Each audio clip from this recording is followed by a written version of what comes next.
Sizlar o'rganmasang mayli, lekin qusur izlamanglar. Men beshimcha talab qilmadim. Tarafimizda nurg'un odamlar bor, jafo tortib ishlayotgan. Shu kishilarga foydalanib qilish uchun mushu mazmunni yo'lladim. Shunday kishilar bo'pqas ayma yo'llab qo'yinglar. Shu kishilar foydalanib o'rganib olsin, yurak besib saqlab olsin.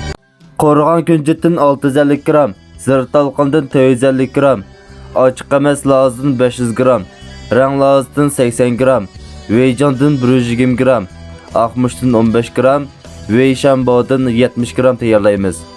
Jifindan 100 gram tayyorlaymiz. Mushlan tashi aralashtirayotgandan keyin susay kabob, manjan kabob hammasiga o'rtaq ishlasak bo'ladi. Mushlan o'xshash manjan kabobniki qiyomi, susay kabob to'rsi, manjan kabob to'rsi, go'sht kabob to'rsi, har xil to'ri xurishliq ehtiyojingiz bo'lsa, ayrimxonada telefon nomeringizni qoldirib qo'ysangiz bo'ladi yoki boshpatda unidar nomeri va osh orqali maslahat so'rasangiz bo'ladi. 抖音